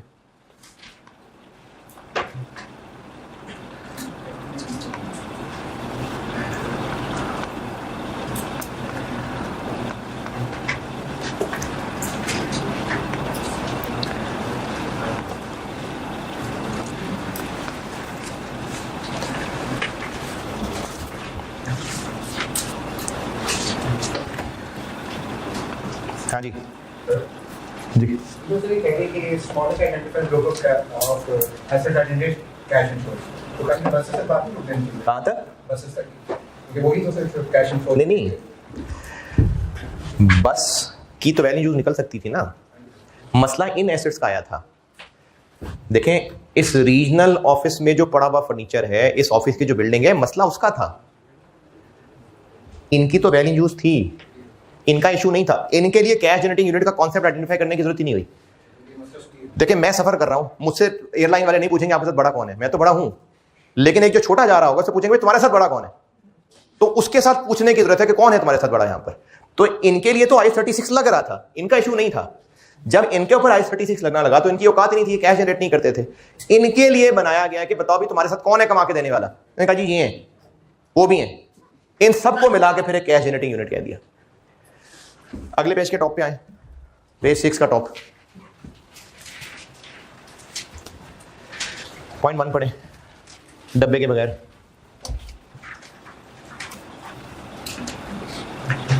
पेज 6 के टॉप पे पॉइंट 1, एग्जाम्पल नहीं है अभी, सिर्फ पॉइंट 1।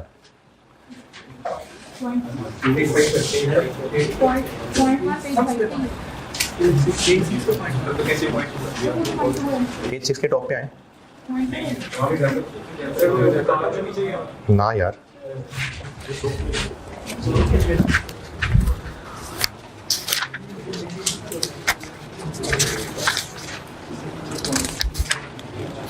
अच्छा अभी इन्होंने प्रिंट करते हुए ना उसको पिछले पेज पे डाल दिया। बुक में जिनके पास बुक है, जो PDF देख रहे हैं, अच्छा ये शायद फॉर्मेटिंग आगे पीछे कर दी। जिनके पास बुक है मैं बुक से बता रहा हूँ, और ऑनलाइन वाले कभी ना कभी तो बुक ले ही लेंगे, तो जब कभी ले लेंगे तो बुक में पेज 5 के एंड पे पॉइंट 1,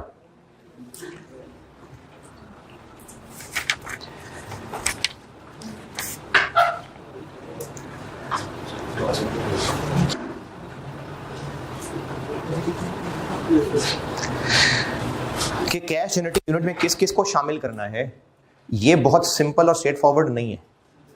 यानी ऐसा नहीं है कि कोई ID कार्ड नंबर देख के मिला के ग्रुप में ले लेंगे, इसके लिए जजमेंट देखनी पड़ेगी। इसलिए स्टूडेंट के ऊपर ये फैसला बहुत कम चांस है कि छोड़ा जाए। थोड़ा बहुत हो सकता है, उसके लिए मैं आपको IAS की ओरिजिनल एग्जांपल बता देता हूं, लेकिन चूंकि इसमें जजमेंट इन्वॉल्व है इसलिए स्टूडेंट के ऊपर इसकी गहराई नहीं छोड़ी जाएगी। ये मैनेजमेंट को सोचना पड़ेगा। अगर इस इस मिसाल के अंदर मैंने जो कहा कि ये तीनों ऑपरेशंस एक दूसरे से काफी हद तक इंडिपेंडेंट है, तो ये 3 CGU हो गए, क्योंकि CGU की डेफिनेशन है कि that generate cash flow that are largely independent from others. अगर उस शहर में किसी वजह से कंपनी लॉस की वजह से ये ऑपरेशंस बंद भी कर देगी तो शहर B और शहर C भी बंद कर देगी? नहीं, तो तीनों शहर आपस में इंडिपेंडेंट है। लेकिन अगर ऐसा होता कि गवर्नमेंट ने उनको लाइसेंस ही इस शर्त पे दिया होता कि 3 शहर में आपकी 16 बसें चलेंगी तो आप काम करेंगे, अगर एक शहर बंद किया तो बाकी दोनों से भी निकल जाना। अब ये आपस में 3 शहर इंडिपेंडेंट हैं। अब चूंकि इंडिपेंडेंट नहीं है तो ये पूरा बिजनेस एक CGU है। ये अगले पेज के टॉप पे जो डब्बे में एग्जांपल है वो पढ़ लें। अब बस कंपनी प्रोवाइड्स वाली,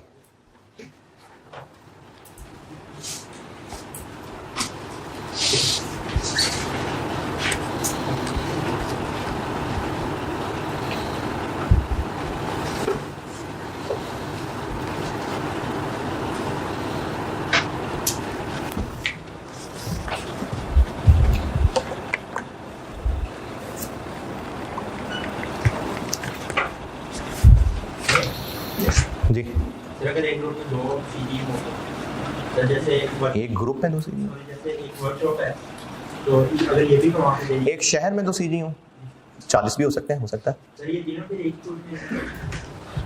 अच्छा ये अच्छा सवाल है जी, बाकी भी देखें। मैंने तो मिसाल चूंकि अभी इनिशियली दी थी ना, तो आगे चल के मिसाल और फैल जाएगी, लेकिन चलें आपने अभी पूछा तो मैं अभी बता देता हूँ।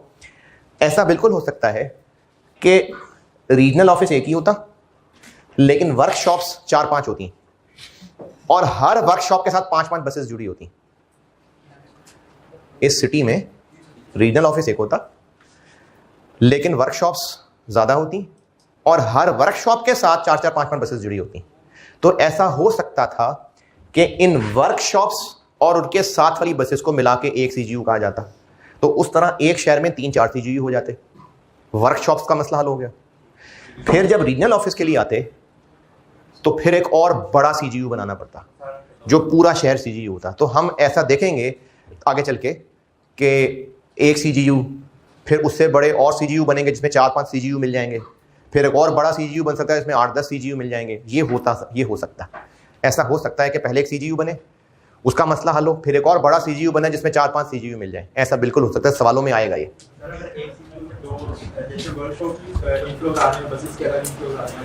ये जब सवालों में आएंगे ना फिर इसका जवाब आ जाएगा। बस मैं सवालों तक पहुंचा दूं ना, फिर आपको ये इसका जवाब, ये जो आप डिटेल पूछ रहे हैं ना, ये आगे सवालों में आएगी डिटेल। हाँ जी, पेज 6 के टॉप पे मैंने कहा बस वाली एग्जांपल पढ़ लें, वो मैंने यही बताई। जाग रहे हैं? बस वाली एग्जांपल डन।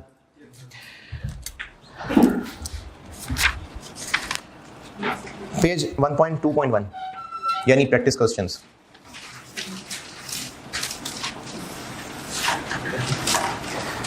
ये पेज 10 से आगे आएंगे तो इसमें प्रैक्टिस क्वेश्चन 2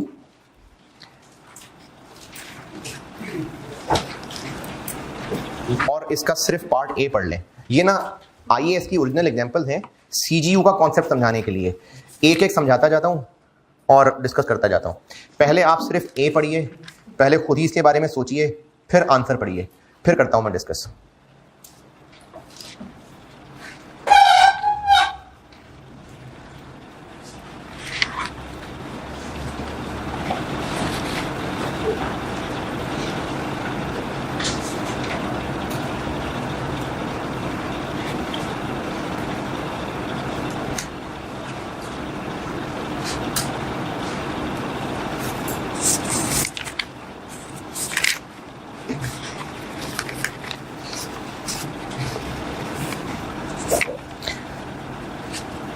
ये 11 क्वेश्चन के बाद आंसर शुरू हो जाएंगे, तो पार्ट ए का सवाल पढ़ के पहले आंसर पढ़ लीजिए, फिर करता हूँ डिस्कस।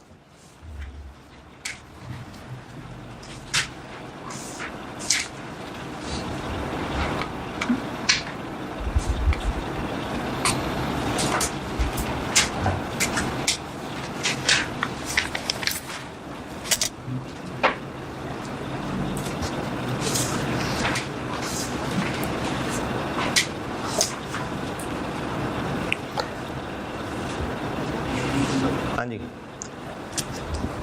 पढ़ने तो मैं कुछ अर्ज करूं जी।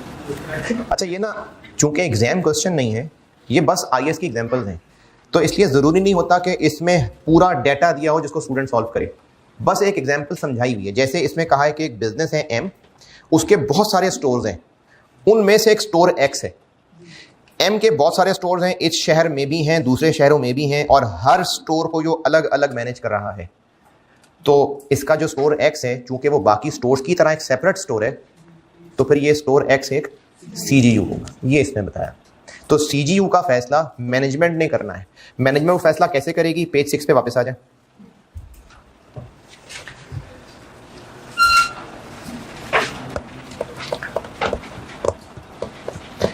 और अभी जो डब्बा पड़ा था उसके नीचे पॉइंट 2 पढ़ लें। ये मैनेजमेंट ने फैसला करना है, इसलिए स्टूडेंट को इसमें बहुत कम चांस है कि उलझाया होगा। पेज 6 पे जो भी बॉक्स पड़ा था उसके नीचे पॉइंट 2 है, वो पढ़ लें।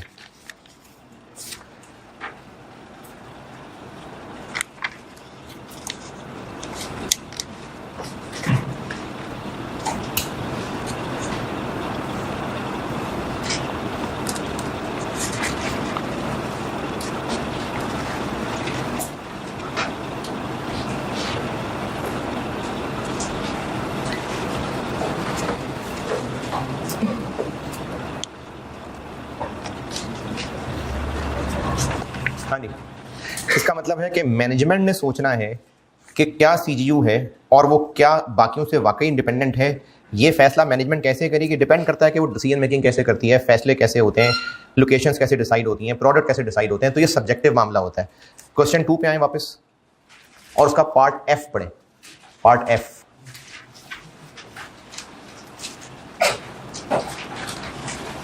अच्छे से पहले कि आप इनकी अंग्रेजी में गुम जाएं, मिसाल देता हूँ आपको।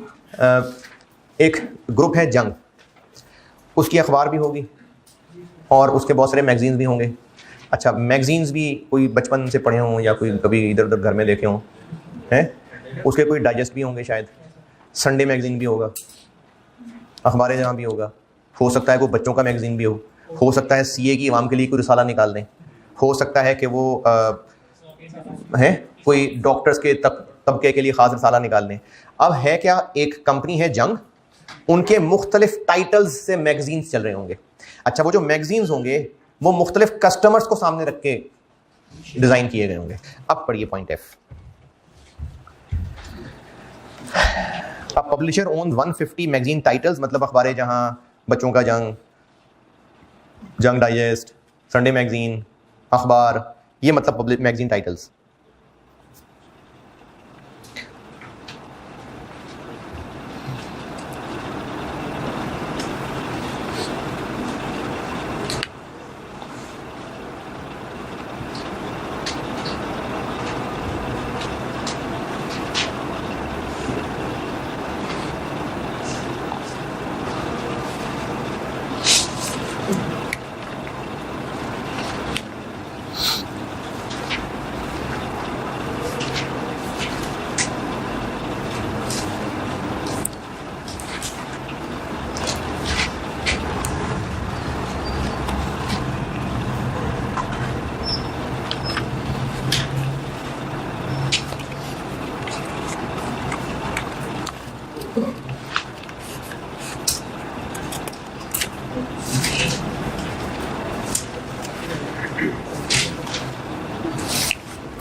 यार पढ़ते भी हैं कि मैं भी टाइम ज़ाया करता हूँ।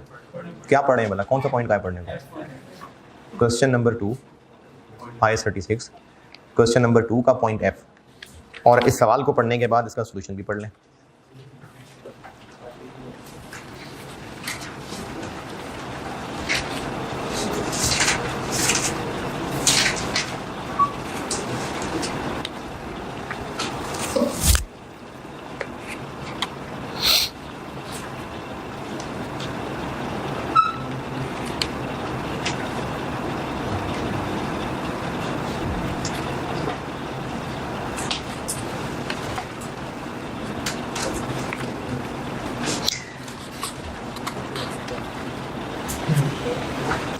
सवाल में कहानी ये सुनाई हुई है कि एक पब्लिशर है जिसके पास 150 मुख्तलिफ तरह के मैगजीन हैं, जिनमें से 80 उसके इंटरनली जनरेटेड हैं, बाकी जो है उसने ख़रीदे हुए हैं।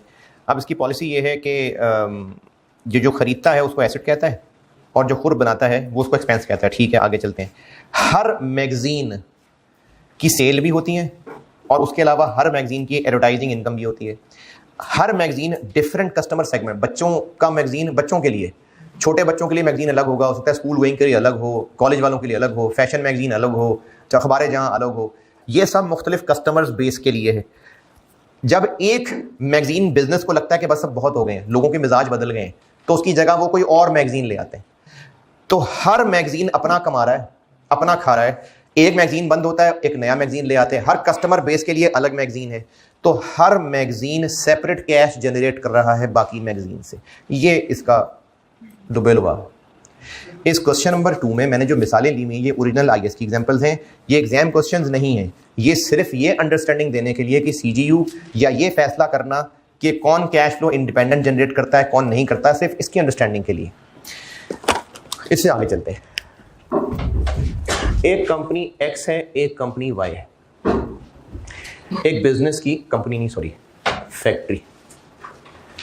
एक बिजनेस की 2 फैक्ट्रीज हैं, फैक्ट्री X और फैक्ट्री Y। फैक्ट्री X का जो आउटपुट है वे इसका इनपुट है। यानी फैक्ट्री X धागा बनाती है और वो सारा धागा ये फैक्ट्री Y यूज करके कपड़ा बनाती है और कपड़ा बेचती है। तो ये जो फैक्ट्री X है इसका कैश इनफ्लो है ही नहीं, क्योंकि ये तो जो बना रहे हैं वो फैक्ट्री Y कंज्यूम कर लेती है। फैक्ट्री Y का कैश इनफ्लो हाँ है, कैसे? कपड़ा बेचते हैं। तो फैक्ट्री X जब कैश फ्लो ही नहीं कमा रही तो ये एक अलग CGU है या दोनों को मिला के एक CGU बोलेंगे? अब इस पे डिपेंड करता है कि जो X धागा बना रही है, बेशक वो सारा धागा Y ही क्यों यूज ना करता हो, लेकिन क्या ये बाहर बेच सकती है या नहीं? अगर बेच सकती है तो इसको कहते हैं कि फैक्ट्री एक्स के आउटपुट की एक्टिव मार्केट मौजूद है। अगर इसके आउटपुट की एक्टिव मार्केट नहीं है फिर तो दोनों मिला के एक सीजीयू है, क्योंकि ये धागा बनाएगा। देखें, अगर ये धागा बेच नहीं सकता तो उसका तो मार्केट से धागा मिलता ही नहीं है। फिर ये दोनों मिल के कपड़ा बेच के पैसा कमा रहे हैं, तो फिर सीजीयू क्या होगा? दोनों मिला के। लेकिन अगर ये धागा जो बनाते हैं वो मार्केट में बेच सकते हैं क्योंकि एक्टिव मार्केट अवेलेबल है, बेशक वो सारा धागा वाई को दें, चाहे आधा वाई को आधा मार्केट में बेचें, जितनी मर्जी परसेंटेज रखें, अगर इसके आउटपुट की एक्टिव मार्केट मौजूद है तो फिर ये दोनों अलग अलग सीजीयू माने जाएंगे। बेशक एक्स कोई धागा मार्केट में ना बेचे, लेकिन बेचना चाहे तो बेच सकते हैं ना, तो इसलिए ये दोनों अलग अलग सीजीयू माने जाएंगे। अच्छा, अब जब इनको अलग सीजीयू मानना है तो एक्स की वैल्यू यूज कैसे निकालेंगे? इसकी तो सेल्स ही नहीं है। नहीं, एक्स सारा धागा बना के, अच्छा ये बात पहले दोबारा सुने, अगर इसके आउटपुट की कोई एक्टिव मार्केट नहीं है, सारा आउटपुट यही करता है, तो फिर सीजीयू क्या हुआ? दोनों मिला के कंबाइन एक सीजीयू है। जाग रहे? लेकिन अगर इसके आउटपुट की एक्टिव मार्केट है, एक्टिव होके बैठे जरा, अगर इसकी एक्टिव मार्केट है, बेशक ये सारा का सारा वाई ही क्यों ना इस्तेमाल कर ले, बेशक ये ना बेचे बाहर मार्केट में, लेकिन अगर एक्टिव मार्केट मौजूद है तो उसका एक्टिव मार्केट का मौजूद होना ही काफी है। अब ये अलग सीजीयू और ये अलग सीजीयू, जब ये अलग सीजीयू तो उसकी वैल्यू यूज कैसे निकालें? इसकी तो सेल्स ही नहीं होंगी, मार्केट वैल्यू को उसकी सेल समझ लेंगे। जैसे अगर ये इसको जो धागा बेच रहा है उस धागे की को मार्केट वैल्यू तो होगी ना, तो उस मार्केट वैल्यू की इसकी सेल्स मान लेंगे और इसकी परचेजेस क्या मानेंगे? वही जो उसकी सेल मान रहे होंगे वही उसकी परचेजेस मान लेंगे। लेकिन ये सिर्फ वैल्यू यूज की कैलकुलेशन के लिए हो रहा होगा। तो अगर दो फैक्ट्रीज आपस में एक दूसरे को सपोर्ट कर रही हैं लेकिन एक का आउटपुट की मार्केट मौजूद है, तो बेशक ये सारा का सारा यही क्यों ना इनपुट कर जाए, फिर भी ये दो अलग अलग सीजीयू होंगे। पेज नंबर 6, पॉइंट नंबर 3, अभी 2 पढ़ा था ना, उसके नीचे 3, पेज के तकरीबन मिड में, पॉइंट नंबर 3।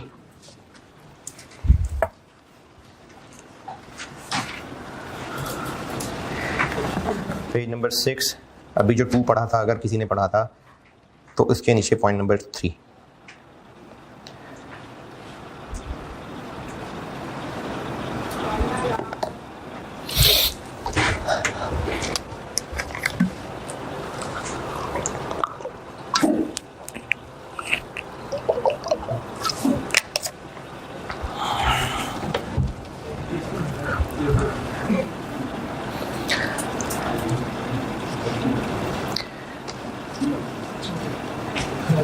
हाँ जी, ओके, हाँ जी, इसकी सेल्स क्या मानेंगे? इसके प्रोडक्ट की मार्केट वैल्यू। फर्ज करें ये 1000 यूनिट बना के इसको देता है, तो 1000 यूनिट इंटू जो मार्केट प्राइस है, मार्केट प्राइस 200 रुपए, 1000 यूनिट्स इंटू 200 रुपए, उसको उसकी इनफ्लोज मानेंगे और 1000 यूनिट्स इंटू 200 रुपए को इसकी परचेज मान लेंगे, आउटफ्लो। हो सकता है कि ये इसको बेच के कुछ 30 रुपए चार्ज भी कर लेता हूं, मुफ्त में नहीं हो सकता, आपस में प्राइस चार्ज कर लें, इसको ट्रांसफर प्राइस कहते हैं। वो कह रहे हैं कि जी इसकी आपस में अगर ट्रांसफर प्राइस है ना, आपने उस ट्रांसफर प्राइस को लिफ्ट नहीं करानी, जो मार्केट प्राइस है वो लेनी। ये लिखा हुआ ट्रांसफर प्राइस कहते हैं एक फैक्ट्री दूसरी फैक्ट्री को अपना सामान जितने पे बेचे, तो वो कह रहे हैं मार्केट प्राइस को आप लिफ्ट कराएं, ट्रांसफर प्राइस को लिफ्ट ना कराएं। वो कम भी हो सकती है, ज्यादा भी हो सकती है, जरूरी नहीं कम हो, ज्यादा भी हो सकती है, टैक्सेशन के मसले हो सकते हैं, एक ही बिजनेस अलग अलग चीजें बना सकते हैं टैक्सेशन पॉइंट ऑफ व्यू से। तो ट्रांसफर प्राइस को रहने दें, मार्केट प्राइस यूज करें, ये इसमें लिखा हुआ। अच्छा, अब आपने करना ये है, अभी ना मैं ऑनलाइन वालों के लिए मैंने पहले भी कहा था कि मैंने क्लास को तोड़ा करूंगा, तो ये बात चूंकि एक जैसी चल रही थी इसलिए मैंने इस क्लास को लंबा कर लिया, दूसरी बस घंटे से पहले खत्म कर देता हूँ। तो मैं अब क्लास लेक्चर 6, ये क्या हुआ यार, लेक्चर 5, तो मैं 6 बनाता हूँ। आपने करना ये है, मेहरबानी आपकी, कि क्वेश्चन नंबर 2 ये आपने ना कल जो लोग क्लास में आ जाएं इस क्वेश्चन 2 को सारा पढ़िएगा। अब जो बाकी पॉइंट्स रह गए वो इसी के इर्द गिर्द घूम रहे हैं कि एक फैक्ट्री से जो बन रहा है वो दूसरी फैक्ट्री इस्तेमाल कर रही है। क्वेश्चन 2 सारा पढ़िएगा, इसका सोल्यूशन पढ़िएगा और फिर कल इसकी मैं एक समरी डिस्कस करता हूँ। अभी मैं लेक्चर 6 बनाता हूँ और उसमें न्यूमेरिकल करते हैं, ठीक है? लेक्चर 6 बना रहा हूँ मैं।